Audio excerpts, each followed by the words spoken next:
Hello everyone, and welcome to this exciting video going over all the changes that were made in the latest patch of Dead by Daylight. They added a lot of changes this patch, so I wanted to just make a video to go over all those changes and show them in-game. So first off, I'm gonna just start with some of the simple menu/UI changes that they created, since that will be the shortest part. So over here in the settings, we can now see the menu music and the main volume are separate options here. So this way, if you hate listening to the menu music all the time while you're waiting in lobby, you can turn it all the way down and play your own music, but still maintain the music and volume of your game when you actually get into one. Now, another change they made here that they didn't mention in the patch notes is on your daily rituals. These are slightly elongated now. They're not as small as they used to be. Now, I'm gonna go over to killer side quick, and if we open our menu here, you see that they no longer have the names of each of these options in these boxes. Now it just pops up right next to the square when you mouse over them. And they also made the switching between these menus really fast. So if you see here, it's nearly instantly how fast these all change in between. So I'm just gonna show the Legacy Prestige now that I have. Unfortunately, I wasn't able to get anyone to above Prestige 1, so I'll just show what I have.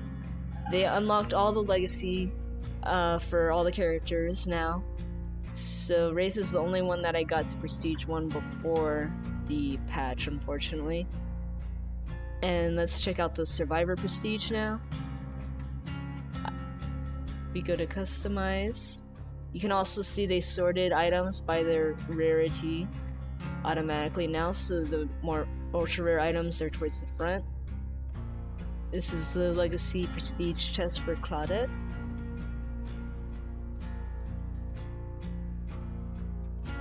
That's the Legacy for Meg.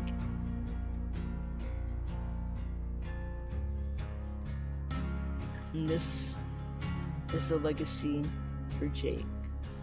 Now let's take a look at the new looks of the lobby UI. And as you can see, all the other survivors have this weird circle, smoky mist thing above their heads. And when you mouse over them, you can see their names, as well as the name of the character they're playing. And you can also see whether they're ready or not. So now, if someone in your match isn't ready, you know who it is. Going over to the killer's view now, it looks the same. The killer can see the names of all the survivors in the lobby and sees the same smoky circle above their heads, and can also see which survivors have readied up and which have not. So now I'm going to take a look at the Endgame Street. As you can see on the top here, there's these circles for you to rate the match out of 5. And over here, next to whether the survivor left or not and killer knife icon, there are these speakers that you can click. You can report people for harassment, griefing, feeding, or unsportsmanlike play. You can also give people props, which is a thumbs up, and write whatever comments you want to add to your report. So if you ever get in a match with a bot, you would report the bot for feeding and say in the description, this is a bot, not a real player. And you can add whatever text you want to your report if you thought someone was being really unfair, or you can give them props for being an awesome player. So I'm going to go over all the survivor changes and tweaks now, and go over the killer ones after I've gone through them. So for the exciting stuff, perks, they changed a lot of perks this patch. Mostly on the survivor side, So let's take a look at what they changed. So one of the perks they changed is Sprint Burst. This is one of the best perks in the game by far. Nearly everyone uses it. I hardly see a survivor without it. Every single game people have Sprint Burst. So the way they changed it now is that everything's the same, the cooldown, the run speed, except when you're sprinting, the recuperation time is doubled. So instead of taking 40 seconds, it would take 80 seconds to recharge at rank 3. This influences the playstyle of not chasing or getting chased the entire match while your team does the gens. The devs are trying to push survivors in the direction of, yeah, you have to run from the killer, but you can't just kite him the entire match. You have to actually get away from the killer, have him lose sight of you, and survive. So with this technique, I think it's a really good change. It will have more people losing the killer necessarily and hiding and trying to get away from than just trolling, going through the infinite because their sprint burst is up every 40 seconds. I think it's a really good change. Sprint burst needed something added to it to help tone it down because it was a little too powerful in my opinion. And I've been using it for a few games and it's just fine. I've been able to get away from killers as easily as I did before. It's really not that terrible. And I'll include some gameplay video of all these perks, or the perks that I have, after I go over the changes. Next, we have Decisive Strength. So they claim in the patch notes that they made it so you can't glitch Decisive Strike anymore, where if the killer drops to you, the skill check won't come back. Some people are saying right now that it's still bugged, but hopefully that will get fixed soon. There's always a lot of issues when new patches come out, so we'll see where that goes as time goes on. They also decreased the stun, so now rank 3 instead of 5 seconds it is 4 seconds. So they changed how long the stun is. So at rank 1 it's 3 seconds, at rank 2 it's 3.5 seconds, and at rank 3 it is 4 seconds. There's also some issues right now that I'll also show you. The animation when you use Decisive Strike is really weird, but hopefully they fix all that stuff soon. So the next perk here is Calm Spirit. So now Calm Spirit has a 100% chance at rank 3 to not trigger any crows. At rank 1 it's 80%, and rank 2 it's 90%. Now I think this is a good change because 95% chance of not triggering a crow didn't really seem worth it in my opinion. Because, you know, that 5% chance that you trigger a crow and the killer finds you, it's like, why? Why 95% but not 100%? So I like it. Will help against killers that rely on spies from the shadows, although I don't think very many do. Most killers will not run spies from the shadows, but they'll pay attention to the environment. So if they see crows flying away in the distance, they see crows landing. If they see a place where they know crows usually sit, but their crows aren't there, they'll know a survivor has been by recently. I can't tell you how many times as killer that I've found people because I've seen them set off crows and went over to investigate that area and found them. So this will help you be more stealthy on maps that have tons of crows like Haddonfield, Asylum. Those two maps, they have a ridiculous amount of crows. It's insane. Anyways, let's go on to the next perk here. Hope. So Hope only activates for 120 seconds once the exit gates are powered. And your movement speed is increased by 7% at rank 3, 6% at rank 2, and 5% at rank 1. So, it's like no one escapes death with the 120 second cooldown. once the gates are powered. And the reason devs have done this, I believe, is because they want people to leave the match when the match is over. They don't want anyone sticking around to mess with the killer or anything. They just want you to go. So that's what this cooldown is for. They don't want it to be like you can stay in the game forever and mess with the killer or whatever. Although 7% does not make you faster than the killer, but I could give you an upper hand in running away, I suppose. Now, perks that they changed, I don't have on Claudette because you know how the Blood Web works, where perks you get are based on rarity, and let's just say Plunder's Instinct, it's a common perk. So I haven't gotten it on my Blood Web yet. So they changed Plunder's Instinct as well. So not only can you see where the chests are, it gives you a better chance of finding an item of a higher rarity from that chest. Now this is really good because before it seemed kind of useless just to know where the chests are. Now that it actually increases the rarity of items in the chests, it makes it way more useful, I think. At rank 3, you'll probably get a lot of green and yellow items from chests, and occasionally the purple. I've heard people have been finding purples with Plunder's Instinct 3 on, which is a good change. Another good change.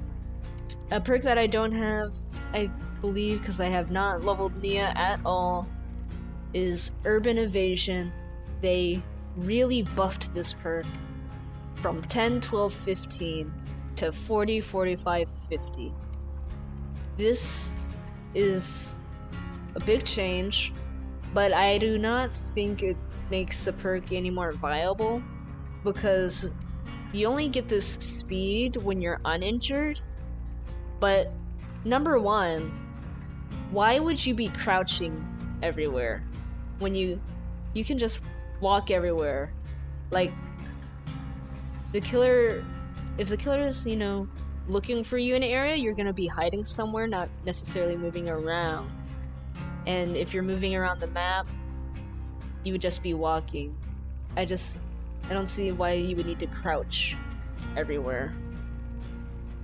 I don't believe I have this other perk either. Yeah, I do not. But they also changed small game. And small game, I believe this is a big nerf. You no longer see the outlines of traps. You get a sound if a trap is at an angle in front of you. So it's basically, let me go over here to my perks again. It's basically like premonition here. So if you're like facing the direction of a trap in a degree cone, then it's gonna set off a sound. I believe the cooldown for small game is pretty small though, so especially at rank 3, so it will go off a lot more often than premonition. But I just don't see how useful that would be, because you're looking in the direction of a trap. Totems also trigger small game, by the way. So you're looking in the direction of a trap or a totem. I don't see how that's gonna help you. Like, maybe when you're in a chase and you see, oh, maybe there's a trap on that pallet because small game went off. But if you're in a building, a 2-story building or something, won't really help you there, because it could be, is it upstairs, is it downstairs, and like how far away is it? It's like, I don't know if small game would be worth taking. It was a perk that did hard counter Trapper, which it was unfair to Trapper because no other perks hard countered, Nurse or Hillbilly by saying, oh, you can't chainsaw me or something. So they also changed balanced landing a bit. So the balanced landing perk, they increased the sprint from 2 seconds to 3 seconds, and the cooldown was decreased to 40 seconds from 60 seconds. So that's a good change. It makes it, I believe it also stacks with sprint burst too. So now you can stack sprint burst and balanced landing together. It will definitely help on maps where you're taking long falls.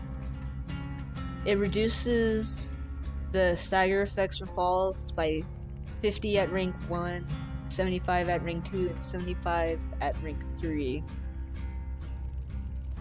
When you land, rank 3 is the only one when you get 100% sprint and for 3 seconds.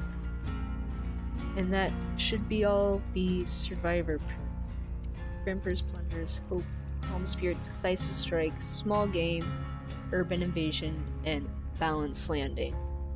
So now I'm gonna show some gameplay of these perks that I have. So Sprint Burst, Hope, Decisive Strike, and also some of the in-game changes they made, and you'll see the in-game legacy outfit.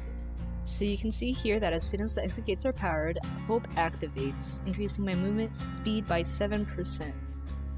You can notice I am walking a little bit faster, and when I'm sprinting it is also slightly faster than normal. That was some pretty insane speed right there though, with the Adrenaline, Sprint Burst, and Hope all triggered at the same time. And you can also see here that as I'm sprinting, the cooldown on Sprint Burst is slower because of the increased time, but then when I walked, it speeds up. Now, this next mechanic that I'm going to go over are totems. So, in every map, there are 5 totems that can spawn. When you come across them, you have the option to cleanse the totem, giving you 400 boldness points. Now, with the new killer, the Hag, these totems will be important to pay attention to because her perks rely on these totems. And as you can see, it doesn't take very long at all to destroy a totem, but that's with no perks from the killer having an effect on it. Who knows how long it will take once the Hag's perks are in play, which will make it harder to sabotage these totems. They're fairly easy to find. The white skulls stand out really well. I had no trouble seeing them. Just know that the killer also can see where the totems are in a similar way that the killer can see all the gems on them. Next, there have been some changes to unhooking. Now, I don't have a video of actually trying this because I didn't want to sandbag anyone or screw them over. But when you're unhooking someone, you can't cancel as fast as you could before mid-unhook. There is a delay in it, so if the killer's right there, you can't fake out his hit by pretending to unhook and then stopping and then re-unhooking. And one minor detail to the unhook change is that when you're on a hook, they actually made the effects around the screen a lot brighter and more noticeable now. So it's a nice effect for when you're dangling on the hook. Another change that they made to the hooks is that when the killer hooks somebody, there is a probably 4-second delay. It's a few seconds where you cannot unhook them. So this is a way the devs are trying to control people unhooking a survivor as soon as the killer hooks them and walks away, because they want you to actually wait for the killer to leave. And I believe this will also help solve some sandbagging problems, because a lot of people will just do the unhook for the altruism points, screwing over the person on the hook because they're greedy for points. So I think this change can help that. Some people say it influences camping a bit more, but we'll see how it all plays out. I think it's a good change. Now, one of the changes I like, or I have, I guess, mixed feelings about, is the generator change. So now, whenever the last generator is activated, all the generators on the map that are left will automatically activate at once. So that means that once all 5 gens are popped, you can no longer stay after the match to farm objective off the last 2 gens, and you have to be more careful about your objective. You have to make sure you get in on some gens before your teammates pop them, or else you'll get no objective points. So one thing I wanted to show from the survivor view is the Wraith and his brand new bell. He finally has it, everybody. He no longer will cloak and uncloak with this mysterious ringing sound coming out of nowhere, and he actually hits the bell with his mace. It's pretty cool. So some other changes they made that I can't really show is that they made soft caps for blood points in certain actions. So you can only get like a certain number of altruism points for unhooking somebody, and then after you like unhook them a certain amount of times, you no longer get altruism for that kind of action. So then you would have to get more altruism by, say, healing somebody up instead, since hooking will no longer give you any points at all. Big change they made in chasing is that now, while you're in chase mode, you can only vault through the same window 3 times before it becomes blocked off. I really like this change because it will help stop some of the infinite abusing. I mean, I think they did a really good job this patch, getting rid of some of it. It is nice. They also say they adjusted the number of pallets and hooks in various maps. They changed some maps to fix infinites, which I will show some of the map changes I have seen so far. They also say Survivor will continue to bleed out on the floor even if they're being killed by a momentum memory. So I guess people were trolling or something and they changed that. So I believe that is all the changes that were made to Survivors. If I missed anything, I apologize. There is a lot of information to sort through. That should be all of it. So now, I'm gonna go on to the killer changes. So now on to the killer changes. So they changed Tinkerers to be 10% more effective at rank 3 instead of 15% more. Not sure why this was needed. I don't think it was too powerful before, but that is a change they made, and I believe that's the only change they made perk-wise to the killers. So now I'll just go on to some of the Wraith changes and Hillbilly and their slight changes. So now I'm gonna go over the changes that were made to Wraith. So first off, now when Wraith starts the match, he starts off cloak. This way that survivors cannot tell if it's the Wraith right away anymore, since he won't have to cloak right away. So I like this change because it can add a little more uncertainty to the beginning of the match. Now they also added the Wraith spell, which I mentioned earlier. See here in the video, he rings it, holds it right in front of him as he cloaks and cloaks. Now the cast seems a little faster now, but it's not really. It's just because he only rings twice now, as before he rang like 4 times. Oh. They also adjusted some of the scoring on him here so that when he hits somebody out of stealth, he will get 300 brutality points in addition to the deviousness points that he gets. And that about sums up everything that was made to Wraith. Now onto the Hillbilly. So for the Hillbilly, they adjusted his scoring as well, so he gets 300 brutality points when landing a chainsaw on somebody now. So it can help you get more points. So I think it's a good change. You know, you're chainsawing someone, it's very brutal, tearing into their flesh. Another change that they made that wasn't really mentioned in the patch notes is that at the end of his chainsaw, he can't really do the chainsaw flicking. It is more constrained in your turn now, so you can't really sideswipe people anymore. Like as you can see in this video, I almost get the Meg. If this was pre-patch, I would have got her around that box. So next we have the nurse. So for the nurse, they adjusted her speed while she is carrying somebody to be the same speed as the other killers. And this is a really good change, because as the nurse, when you down someone, it could be really difficult to get them to a hook because you still moved super slow.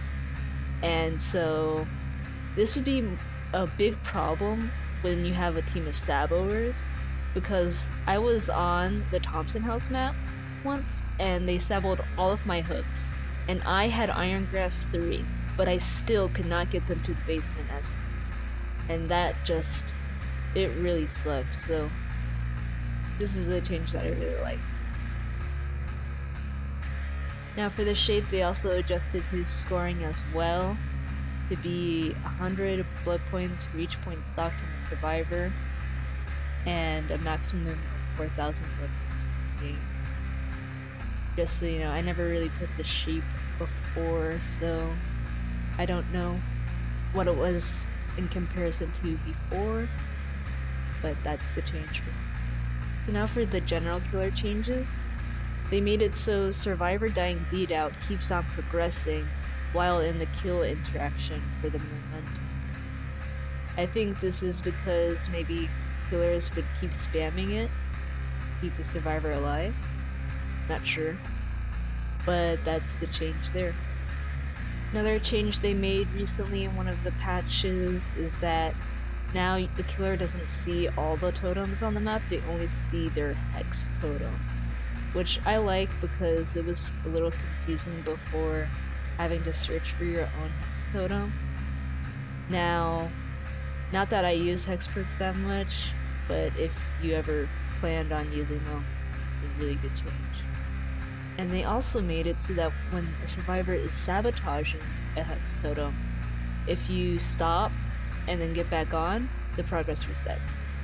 So that's another good change, because they're way too easy to sabotage otherwise. So now I'm just gonna mention some of the changes to infinites that I noticed throughout my games. So first, I'm gonna mention the Rancid Abattoir. If you notice on my Wraith gameplay, which I'm showing now, they added the hay stack and barrels in front of this window, and they moved the pallet over to like where the entrance of the slaughterhouse is. Now, I think it's good because survivors won't be able to loop around as easily anymore, and we'll have to be careful about if they vault the window from the side of the hay, they won't want to be fast vaulting through that side. So this is a good change, I believe. Now the next map we have here is the Asylum. So on the Asylum, they changed up the upper level a bit. So now there's 2 openings on the top floor that the killer can jump off of on both sides of like that greenhouse area window. So now the killer can jump on you from either or side, making it not an infinite anymore, which is really nice. And you should be looking out for flying killers if you do decide to jump out of those windows during a chase. Now this last infinite change that I noticed is on the suffocation pit. When you jump out this window that you're about to see here, they added some objects in front of the window so that you can not really fast vault from the other side. And another thing that they seem to have improved upon is the death on hook animation. As you can see here, I think it seems a lot more glowy when as the survivor ascends up into the entity, and then there's that usual giant explosion of the survivor being taken away.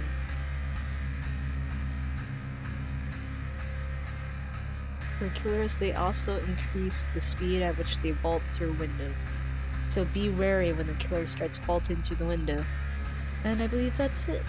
If I missed anything, I apologize. There's a lot to go through in this patch, and they've also made some hot fixes to the patch already. So hope this video helped you though understand the changes, and goodbye until next time.